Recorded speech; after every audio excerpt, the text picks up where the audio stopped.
Hi guys, നമുക്കിന്ന് വെണ്ടയ്ക്ക പൊരിച്ചെടുക്കാം. അതിന് വേണ്ടി ഞാൻ വെണ്ട നന്നായിട്ട് കഴുകി നടു ചീന്തി ചെറുതാക്കി അരിഞ്ഞ് വെച്ചിട്ടുണ്ട്. ഇനി നമ്മളതിലേക്ക് കുറച്ച് കടലപ്പൊടി ഇട്ട് കൊടുക്കുന്നുണ്ട്, കുറച്ച് മൈദപ്പൊടി ഇട്ട് കൊടുക്കുന്നുണ്ട്.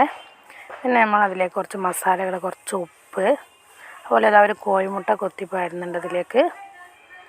അതുപോലെ തന്നെ നല്ലൊരു ക്രിസ്പിയായി കിട്ടാൻ വേണ്ടിയിട്ട് ഞാൻ കോഴിമുട്ട ഇട്ട്, അതുപോലെ തന്നെ കുറച്ച് ഗരം മസാലയിലേക്ക് ആഡ് ചെയ്യുന്നുണ്ട്.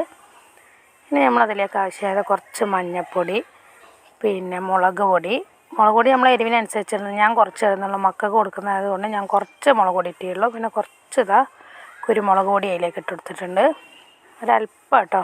പിന്നെ കുറച്ച് ഉപ്പും കൂടെ അതിലേക്ക് ആഡ് ചെയ്ത് കൊടുക്കുക. ശേഷം നമ്മൾ എന്ത് ചെയ്ത് നന്നായിട്ട് മിക്സ് ചെയ്യണം.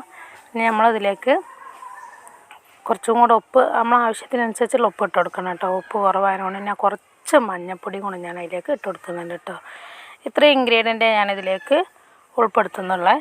നമ്മളിത് എന്ത് ചെയ്യും, നന്നായിട്ട് ഇതിനൊന്ന് കുഴച്ച് ഒരു 5 മിനിറ്റ് വെക്കുക, ഒന്ന് റെസ്റ്റ് ചെയ്യാൻ വെക്കുക.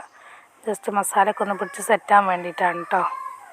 അപ്പോൾ നന്നായിട്ട് ഇതിനൊന്ന് കൈ വെച്ച് തന്നെ നന്നായി തിരുമ്മി കൊടുക്കണം. നല്ല മസാലൻ്റെ ഉള്ളിലേക്കൊക്കെ പിടിക്കാൻ വേണ്ടിയിട്ടാണ് ഞാനിത് നടു ചീന്തി വെച്ചത്. അപ്പോൾ ഈ രൂപത്തിൽ കിട്ടിയിട്ടുണ്ടാവും. നിങ്ങൾക്ക് കൂടുതൽ മസാല ഇട്ട് നന്നായിട്ട് ക്രിസ്പിയായി കിട്ടണമെങ്കിൽ നിങ്ങൾക്ക് അതുപോലെ ചെയ്യാം. ഞാനിത് എത്രയാക്കിയുള്ളൂ. അപ്പോൾ നമ്മളിതൊന്ന് പൊരിച്ചെടുക്കാം. അപ്പോൾ അടുപ്പത്ത് വെച്ചിട്ടുണ്ട്, ചട്ടിയെ ചൂടായി, എണ്ണ ചൂടായതിന് ശേഷം ഞാൻ അതിലേക്ക് കുറേശ്ശെ ഇട്ട് കൊടുക്കുന്നുണ്ട് കേട്ടോ. മൊത്തമായിട്ട് വാരി ഇട്ട് കൊടുക്കുന്നത്, ഇങ്ങനെ ഒട്ടിപ്പിടിക്കും മൊത്തമായിട്ട് വാരി ഇട്ട് കൊടുത്താൽ.